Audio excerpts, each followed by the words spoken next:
दोस्तों, क्या हो अगर मैं आपसे ये कहूँ कि टाइटैनिक के अलावा भी पारीज़ में एक ऐसा जहाज़ गुज़रा है जिसके ज़रिए बहुत सारे लोग की जानें गई हैं, लेकिन आज भी लोग उसके बारे में बात करने से घबराते हैं।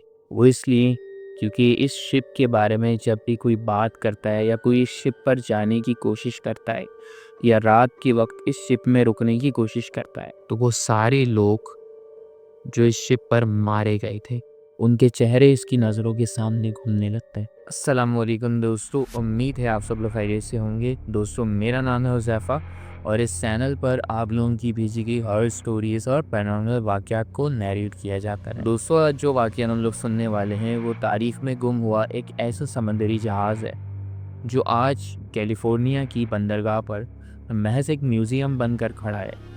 लेकिन उसने क्या देखा, क्या सुना, क्या महसूस किया और उस पर आने जाने वाले लोगों ने किस तरह की चीज़ें महसूस की, उसके बारे में हम बात करेंगे। सबसे पहले हम शुरू करते हैं उस समंदरी जहाज़ की तारीख से। 1930 में ब्रिटेन ने ये फ़ैसला लिया कि टाइटैनिक के बाद दुनिया का सबसे ज़्यादा खूबसूरत, सबसे ज़्यादा सहूलियात से आरास्ता और सबसे ज़्यादा आलीशान और नायाब क्रूज़ शिप ब्रिटेन ही बनाएगा। ब्रिटेन के माहिर इंजीनियर्स की तहकीक और सुपरविज़न के साथ-साथ ये जहाज़ बनकर आखिरकार 4 साल बाद तैयार हुआ और सबसे पहले अटलांटिक ओशन में उतारा गया। 1936 से लेकर 1939 तक के जो 3 साल थे, वो इस जहाज़ के सबसे ज़्यादा सुनहरे साल यानी गोल्डन पीरियड माना जाता था।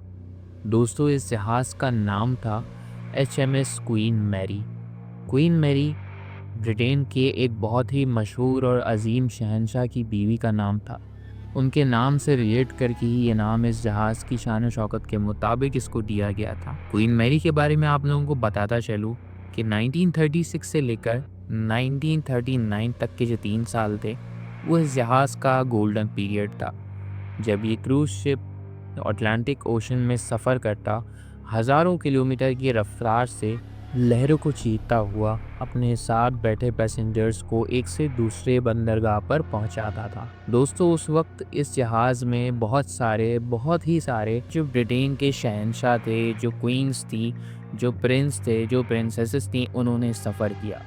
इस जहाज़ को एक फ्लोटिंग पैलेस यानी समंदर में तैरता हुआ एक महल भी कहा जाता था। यहाँ तक कि अपने वक्तों के सबसे मशहूर हॉलीवुड के सितारों ने भी इस जहाज़ में कभी ना कभी सफ़र किया है। अब होता ये है कि जब वर्ल्ड वॉर 2 सर पर खड़ी होती है तो ब्रिटेन ये फैसला करता है कि इस जहाज़ की बर्क रफ्तारी की वजह से इसमें पैसेंजर्स के साथ साथ सिपाहियों को छुपाकर लाना ले जाना बहुत ही आसान रहेगा, क्योंकि इस जहाज़ की रफ्तार इतनी थी कि समंदर के अंदर मौजूद जर्मन सबमरीन्स के रेडार भी इसे पकड़ नहीं सकते थे। सबसे पहला वाक़या क्वीन मैरी पर उस वक्त पेश आया जब क्वीन मैरी नामी इस जहाज़ को अटलांटिक ओशन में ही ग्रे कलर का पेंट करके पूरा का पूरा ग्रे रंग में ढाल दिया गया और इसको सारे के सारे सिपाहियों से भर दिया गया। इसका काम था सिपाहियों को एक से दूसरी बंदरगाह पर पहुंचाना, जहां पर इमरजेंसी सूरत में सोल्जर्स को उसकी ज़रूरत पड़ सकती है।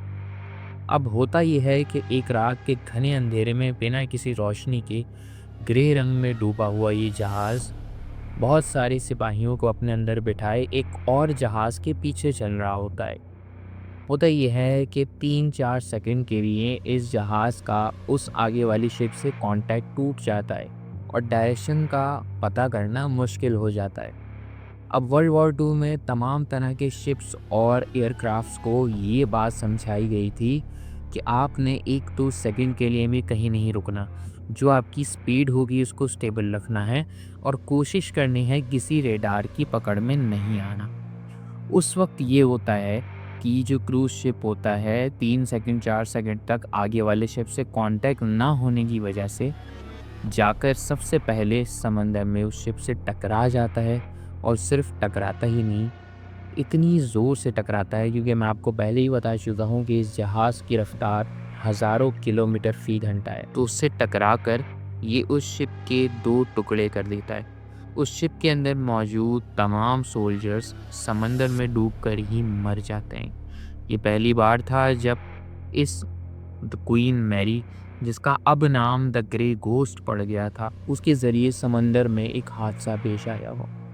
300 से ज़्यादा सोल्जर्स उस शिप के टूटने की वजह से वहीं डूबकर ठंडे बर्फीले पानी में जमकर मर गए। वर्ल्ड वॉर 2 के ख़त्म हो जाने के बाद ब्रिटेन ने एक फ़ैसला और लिया कि क्यों ना इसे दोबारा वन लाइनर बनाकर या फिर क्रूज शिप बनाकर इस्तेमाल किया जाए। लेकिन उन्हें शायद ये नहीं पता था कि वो अब जिस शिप को अटलांटिक ओशन में एक पैसेंजर क्रूज बनाने की बात कर रहे थे, अब वो सिर्फ क्वीन मैरी नहीं था, बल्कि द ग्रे घोस्ट भी था। अब इस शिप पर जो भी लोग मौजूद होते, उनके साथ अजीबोगरीब पुरस्कार वाक़यात पेश आते।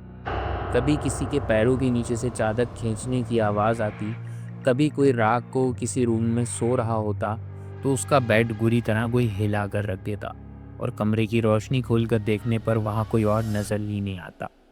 शिप पर चढ़ने वाले बहुत सारे लोगों ने ये शिकायत की है कि इस शिप के पूल एरियाज़ जो कि हॉन्टेड हैं, वहाँ पर लोगों को सफ़ेद कपड़ों में मलबूस एक औरत और एक छोटी बच्ची देखने को मिली है। इसके अलावा इस जहाज़ के जो कुछ सबसे ज़्यादा हॉन्टेड एरियाज़ हैं, उनमें सबसे ज़्यादा नाम इंजन रूम का आता है। इंजन रूम का वो दरवाज़ा जिससे टकराकर एक इंजीनियर के जिस्म के 2 टुकड़े हो गए थे। अब इंजन रूम जो होते हैं शिप्स के, कैरियर्स के, इनके जो दरवाजे होते हैं वो कई कई टन के होते हैं, इतने वज़नी होते हैं और फौलाद के बने होते हैं। तो हुआ ये कि वो इंजीनियर उस दरवाजे से बाहर आ रहा था जब शिप पर इमरजेंसी शटडाउन एक्टिवेट हो गया और इंजन रूम का वो दरवाज़ा जिसमें वो आदमी आधा पैर बाहर निकाले खड़ा था, वो अचानक बंद हो जाता है और उस इंसान के जिस्म के 2 टुकड़े हो जाते हैं। काफ़ी सारी अफ़वाहें फैलने के बाद और एयर ट्रैवल आ जाने के बाद जब लोग हवाई जहाज़ से ट्रैवल करना प्रेफर करने लगे, तो फिर ब्रिटेन ने ये फ़ैसला किया कि इस जहाज़ को म्यूज़ियम बनाकर किसी भी एक सी पोर्ट पर खड़ा कर दिया जाए। और आज यही है कि कैलिफ़ोर्निया की एक सी पोर्ट पर ये क्वीन मैरी, जिसका नाम ग्रे गोस्ट भी है, जिसे लोग कभी फ्लोटिंग पैलेस भी बुलाया करते थे, आज वो एक जीता जागता लोहे का म्यूज़ियम बना एक सी पोर्ट पे खड़ा है।